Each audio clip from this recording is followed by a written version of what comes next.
안녕하십니까. 역세권 랜드의 조이기로입니다. 오늘은 그 전원주택, 별장도 될 수 있고요. 전원주택에 대해서 말씀을 해드리겠습니다.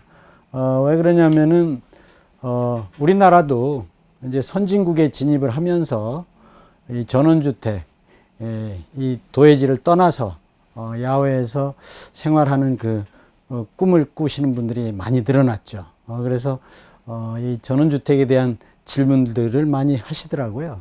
그래서 전원주택에 대해서 말씀을 해드리겠습니다. 나만의 멋진 삶을 산다. 자기 인생 뭐 자기 사는 거죠.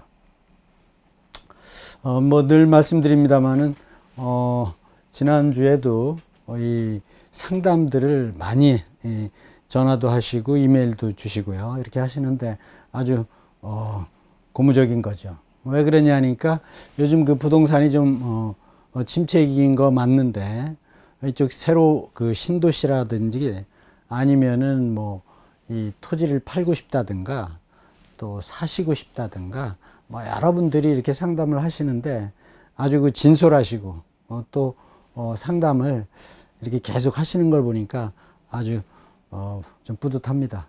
여러분들도 무슨 문제든지 부동산에 대한 문제는 저뿐만이 아니라 누구한테든지 상담을 하시고 난 다음에 실행을 하시기를 다시 한번 부탁드립니다. 이 전원주택이라고 하면은 이 사전적 의미는 그렇습니다. 도해지가 아닌 교외의 외부의 전원지역에서 자연을 즐기기 위해서 지은 주택이다. 우리가 이제 이렇게 그 선진국이 되기 전에 6.25 이후에는 굉장히 삶이 어려웠죠.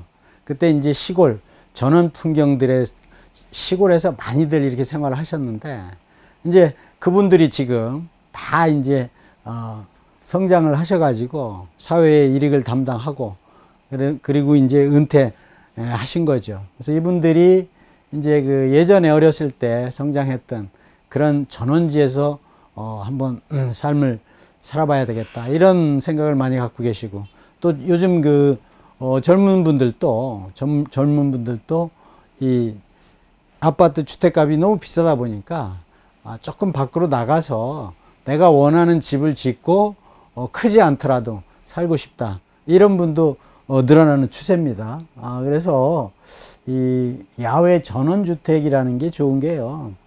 텃밭이 있고 또 잔디 마당이 아주 널찍하게 있죠. 그러니까 내 집에 가려면은 잔디를 밟고 이제 집 안으로 들어가는 거죠. 아주 푸른 잔디, 아주 멋지죠. 또 주변에는 과실수도 좀 심어 놓고 또 테라스에 이제 주말이라든가 시간 있을 때 가족들하고 바베큐 파티도 하고요. 또 친구들도 초대도 하고 여러 가지. 그리고 이제 특히나 그 요즘 그 IT 이쪽 그 산업 쪽에 계신 분들은 재테크 하시는 분들도 많죠. 꼭 굳이 출근 안 하더라도 또 출근을 하더라도 일주일에 한 2번, 3번 하시는 분들은 역시 이 전원주택에 사셔도 아무 문제 없죠. 가격도 저렴하고요. 공기 좋고. 그래서 이 전원주택이 굉장히 이 부상을 하고 있다. 전원주택을 뭐 굳이 구분을 하면은 이제 일반 전원주택, 일상적으로 그 시골에 있는 단독주택이라고 보시면 되죠. 목조주택도 있고 스틸로 되어 있는 것도 있고, 근데 스틸보다는 목조가 좀 낫지 않나 인체적으로. 하여튼 뭐 각자 취향이 틀리니까요. 대신 스틸은 좀 오래 가겠죠. 그 다음에 이제 블록형 단독주택이라고 해서 대기업체에서도 그 건설업체에서도 블록형으로 단독주택을 많이 짓고 있더라고요. 왜 그러냐 하니까 나홀로 전원주택 이런 건 절대 사시면 안 되죠. 같이 어우러져서 살아야 되는데 보통 전원주택이 이렇게 많이 이렇게 밀집되어 있는 데가 많지 않죠. 그래서 지금은 이렇게 블록형으로 또 짓는 경우가 많이 있죠. 물론 블록형 아파트가 싫어서 블록 단위보다는 단독주택 이런 걸 원하시는 분은 또 그렇게 가시면 되고요. 그 다음에 이제 이동식 주택이라고 그래서 요즘 뭐 땅 조그맣게 사가지고 컨테이너 박스라든가 조립식 주택 이런 거 이제 간단하게 이동시켜 가지고 또 생활하신 분도 있고, 각자가 자기의 그 형편에 맞춰 가지고 선택을 하시면 되죠. 그래서 크게 이제 이렇게 분류할 수 있고요. 그다음에 전원주택의 장점이라는 거는 아까도 말씀드렸습니다마는 자연 속에서 자기만의 어떤 삶을 힐링하면서 사는 거죠. 그러니까 독립적인 공간에서 아주 살 수 있는 거죠. 보통 아파트에 요즘도 문제가 위아래층에 너무 시끄럽다고 싸움도 분쟁도 많이 일어나고 하는데 그런 거는 뭐 일체 없죠. 전원주택은 자기 혼자만 있으니까. 그리고 또 옆집이 있다 하더라도 전원주택이 조금 밀집돼 있다 하더라도 많이 떨어져 있기 때문에 그런 일이 전혀 없고 완전히 독립적이죠. 그리고 공기 좋고 아주 상쾌하고 그래서 건강 관리하는데도 또 만점이죠. 그다음에 요즘 그 반려동물들을 많이 이렇게 키우시는데 이분들은 또 최고예요. 도심지에서 뭐 엘리베이터 반려동물하고 탈 때도 그렇고 또 이렇게 같이 산책할 때도 불편한 게 많죠. 그런데 전원주택에서 이렇게 반려동물하고 같이 하는 거는 또 아주 최고의 아주 바람직하죠. 그래서 요즘 전원주택을 짓고 생활하는 사람들이 많이 늘고 있다. 아까도 제가 말씀드렸는데 이게 이제 왜 그러냐 하니까 이 선진국이 되면 될수록 공동생활보다는 독립적인 단독주택 개념으로 많이 가고 있거든요. 미국, 유럽도 마찬가지고. 우리나라도 이제 선진국 대열에 들어섰기 때문에 이런 현상이 지금보다는 앞으로 더 많이 늘어나지 않을까. 그래서 요즘 상담을 전원주택에 대해서 많이 하시는 걸 보니까 이런 쪽으로 또 많이 생각하시는 것 같아요. 특히나 이제 가격이 저렴하니까요. 아파트, 강남의 아파트하고는 비교가 안 되죠. 그래서 이런 큰 장점들이 많이 있다. 그러면 전원주택 입지는 어디에 선택을 하는 게 좋으냐? 전원주택은 첫째도 입지고 둘째도 입지입니다. 왜 그러냐면은 너무 멀리 떨어져 있어도 안 되고 또 이 자연이 경관이 빠져도 안 되고 그래서 어디에 어떤 조건이 갖춰지는 게 좋으냐? 여기 보면은 교통이 편리해야 됩니다. 이 일반 주택도 마찬가지고 모든 부동산은 역세권으로 통한다. 모든 부동산은 교통이 편리해야 된다. 그래서 전철이라든가 버스, 승용차가 바로바로 타고 어디든지 이동할 수 있는 그런 입지가 최고의 입지다. 두 번째는 병원이나 그 마트, 편익시설이 많이 갖춰져 있어야 되겠다. 우리가 아파트를 선호하는 게 뭡니까? 편익시설들이 주변에 갖춰져 있어서 그런 거 아니겠습니까? 마찬가지로 전원주택도 전원주택, 도심지에서 떨어져 있지만 가까이 내 전원주택 주변에 종합병원이라든가 또 종합병원이 아니더라도 그래도 여러 가지 과를 갖춘 병원이 있어야 되고 약국이라든가 마트라든가 이런 게 가까이 있는 게 좋죠. 당연한 얘기인데 결국은 너무 멀리 떨어져서 산속 이런 데는 썩 좋지 않다는 거죠. 펜션이나 뭐 이런 거는 산속에 많이들 하시는데 한때 유행했었죠. 근데 이 전원주택 개념은 그런 거보다는 조금 도심지와 가까우면서 편익시설이 내가 살면서 불편함이 없어야 되기 때문에 그래서 편의시설이 잘 돼 있는 곳이어야 되겠다. 그 다음에 한마디로 얘기하면은 주변에 내 전원주택 주변에 주택 단지가 있으면은 더 이상 바랄 게 없습니다. 그 무슨 얘기냐면은 내가 사는 전원주택 옆에 한 1km나 2km 내에 또 그 정도 뭐 3km도 관계없고 4km, 5km도 관계없죠. 그 정도의 아파트 단지가 있다.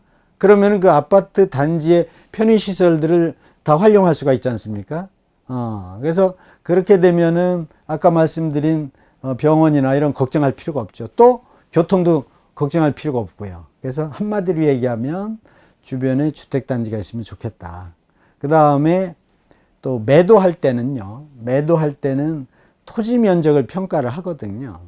매도할 때는 이미 내가 사용했던 건축물의 가치보다는 토지 가치를 더 크게 평가가 되기 때문에 토지가 기왕이면은 조금 넓었으면 좋겠다.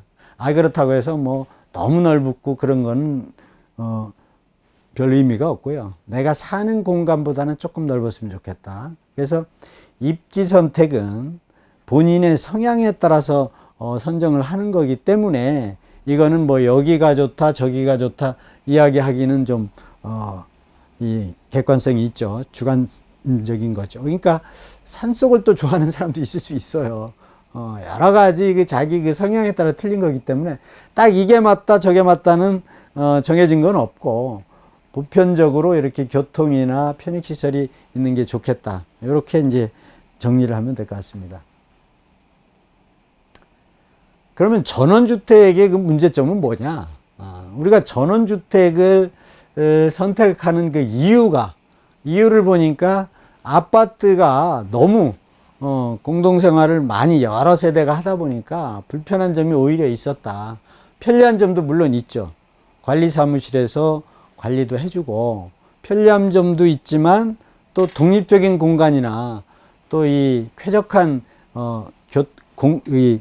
쾌적한 공기나 뭐 이런 또 부분은 많이 약하죠. 그래서 전원주택 선택은 자기가 어떠한 그 지역에서 어떠한 삶을 영위했으면 좋겠는가, 거기에 따라서 본인이 결정할 일이다. 전원주택의 문제는. 근데 어떤 사람은 본인이 선택해서 거기에 땅도 사고 또 아니면 전원주택 지어놓은 걸 이렇게 샀는데 왜 그걸 샀냐, 왜 그랬냐, 이렇게 하면은 그건 안 되죠. 뭐 전원주택 좋아하는 사람도 있고 또 싫어하는 사람도 있기 때문에. 그래서 그것은 완전히 주관적이다, 그렇게 보시면 되고, 또 전원주택은 투자가 아닙니다. 이거는 전원주택은 거주가 목적 아니겠습니까? 투자할 것 같으면은 돈 쪽으로, 돈이 많이 되는 쪽으로 가야죠. 그러면 도심지에 대단지, 아파트, 역세권 뭐 이런 거 가는 게 맞겠죠. 그런데 전원주택은 어떤 투자 목적보다는 자기의 삶의 질을 또 자기의 성격에 맞게 더 높이면서 멋지게 사는 게 주 목적이거든요. 그래서 전원주택은 투자보다는 거주가 더 크게 보는 게 맞다, 그런 생각이 들고요. 그 다음에 단기 거주자는 예를 들어서 뭐 한 3, 4년 살고 다시 와야 되겠다, 5, 6년 살고 와야 되겠다, 이렇게 단기 거주자들은 너무 큰 전원주택을 하실 게 아니라 작은 거, 뭐 농막도 관계없죠. 작은 걸로 이렇게 가시는 게 맞다. 그 다음에 매도가 걱정되시는 분들이 있어요. 왜냐하면은 전원주택은 다 그런 건 아닌데요. 일부는 팔려고 하면은 살 사람이 금방 나타나지 않는 경우가 있거든요. 그런 분들은 처음부터 매매가 잘 되는 곳을 선택하면 되죠. 이 단독형 전원주택도 매매가 잘 되는 곳이 있고요. 또 블록형 전원주택은 오히려 더 매매가 잘 되죠, 단독보다는. 근데 꼭 블록형이 더 잘 되고 단독이 안 된다, 이런 개념보다는 단독 전원주택도 아주 위치나 입지가 누가 봐도 아주 좋다. 그러면 뭐 언제든지 팔 수가 있는 거죠. 그래서 전원주택도 부동산의 한 부분이기 때문에 어떤 전원주택이 잘 팔리고 어떤 안 팔린다, 이렇게 이분법적으로 이야기하는 건 그건 또 조금 문제가 있는 것 같아요. 그래서 실질적으로 아까도 말씀드렸습니다만 전원주택은 투자 목적보다는 거주 목적이라는데 포인트가 있다는 것을 미리 알고 선택하시면 그런 문제가 없겠죠. 그 다음에 대도시와의 거리가 가까운 게 좋겠다. 이거 앞에서도 말씀드렸는데, 대도시와의 거리가 가깝다는 거는 뭐 여러 가지로 팔기도 좋고, 그 다음에 편익시설, 병원이나 뭐 이런 마트 가기도 좋고, 아까 말씀드린 것 같은 개념이죠. 그래서 이러한 여러 가지의 문제점들을 미리 사전에 알고 선택하는 게 좋겠다, 이런 거를 제가 또 찝어드립니다. 그럼 전원주택의 선호 지역은 어디가 좋겠나? 뭐 다 알겠지만은 일반적인 것도 있고 그렇지 않은 부분도 있죠. 그러니까 춘천 같은 경우에 우리가 호반의 도시라고 그러죠.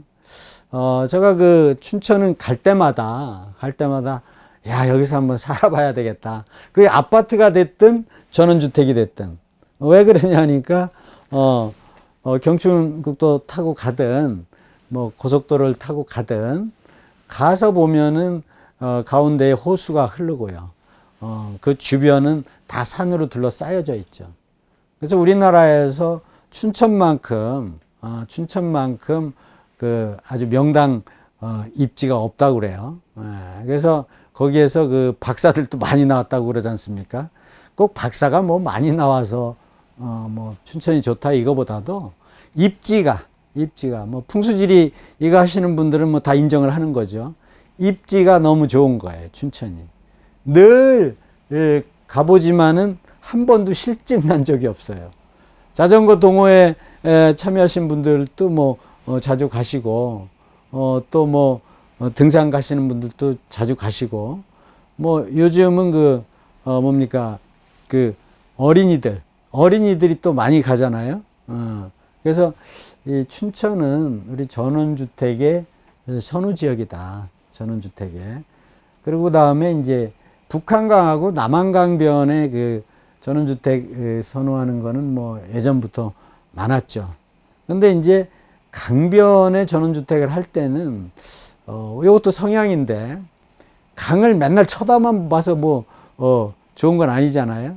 그래서 강변에 전원주택을 짓고 또 강변에 있는 전원주택을 사서 들어가는 것이 내 성향에 맞는다 그러면 가시면 되는 거죠. 그 다음에 동탄 신도시. 동탄 신도시는 어디냐 하니까 화성시죠. 화성시. 화성시가 아주 떠오르는 도시인데 이미 또 올라 버렸죠. 근데 워낙 아주 급작스럽게 발전을 했는데, 동탄 신도시 때문에. 동탄 신도시, 화성시가 지금 인구가 100만 명이 넘었다고 합니다. 100만 명이라면은요, 이게 이제 특례 도시가 이제 자격이 되는 건데, 우리나라의 100만 인구가 한 시에서 100만 명이 되는 거는 특별시 이런 거 말고요. 4개밖에 없어요. 수원, 용인, 그 다음에 고양시, 또 창원시, 이렇게 4개밖에 없는데, 이 화성시가 특례시의 자격을 얻었다. 대단한 거죠. 그러니까 어떤 분은 뭐 화성시라고 하지 않고 동탄시라고 하는 분도 있어요. 근데 동탄시라는 건 없고요. 화성시 내에 이제 동탄인데, 그래서 동탄 신도시가 굉장히 넓죠. 동탄 신도시 내에 또 전원주택지가 있습니다. 그것도 아주 좋은 지역이라고 여겨지고, 또 그 경기도 양주에 가면은 옥정지구라고 있는데, 거기에 그 블록형 그 전원주택을 지금 짓고 있더라고요. 제가 가서 보니까. 근데 굉장히 그 대규모고, 또 아주 대기업에서, 내노라는 기업에서 짓고 있는데, 가서 보니까 또 살고 싶더라고요. 그 다음에 수도권, 강원권, 이 대도시 근교가 전원주택이 들어가는 선호 지역들이다. 근데 이 범주가 아니라고 하더라도 중요한 거는 대도시와 인접해 있어야 된다. 대도시와. 산속보다는, 강변보다는 대도시, 반드시 대도시가 내 전원주택 옆에 있어야 돼. 그럼 편익시설이 다 돼 있는 거거든요. 그래서 거기에 그 주안점을 가져가지고 선택을 하면은 좋을 것 같습니다. 요거는 춘천에 있는 전원 주택인데, 이제 보통 전원주택의 모델이라고 볼 수 있는데요. 이제 내 집에 들어갈 때 이 잔디 마당을 이렇게 걸어서 들어가거든요, 보통. 그래서 마당을 요즘은 대부분 다 이제 잔디를 깔잖아요. 특히나 이 잔디는 색깔이가 푸르잖아요.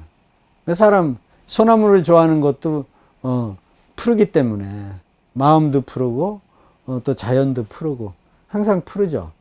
그래서 푸른 잔디밭을 통과해서 내 집에 들어가서 자기만의 멋진 좀 삶을 사는 거죠. 아주 기가 막힌 것 같아요. 춘천 호반의 도시. 요거는 경기도 광주시에 있는 전원주택인데, 요것도 역시 이 잔디마당을 통해 가지고 이렇게 하는데, 여기도 그렇게 멀지 않죠. 여기도 전원주택들을 이쪽도 많이 지었더라고요. 요거는 이제 블록형 그 전원주택인데요. 아까 말씀드린 지금 짓고 있는 건데 아주 멋있어요. 양주. 요거는 아직 짓는 거는 아니고요. 요거는 동탄시인데, 동탄 신도시에 이제 이러한 전원주택을 만든다고 그래요. 근데 주변이 다 아파트 숲이에요. 주변이 아파트 숲이고 그 옆에 전원주택이 이제 있는 거죠. 전원주택이 들어가는 거죠. 그러면 이것도 하나의 아파트나 마찬가지입니다. 그러니까 옆에는 아파트, 나는 전원주택. 아주 기가 막힌 거죠. 그러니까 사람 그 성향에 따라서 선택을 하시면 돼요. 자기가 원하는 게 다 있습니다. 다 있어요. 그래서 처음 이제 접하시는 분들은 잘 모르시기 때문에 제가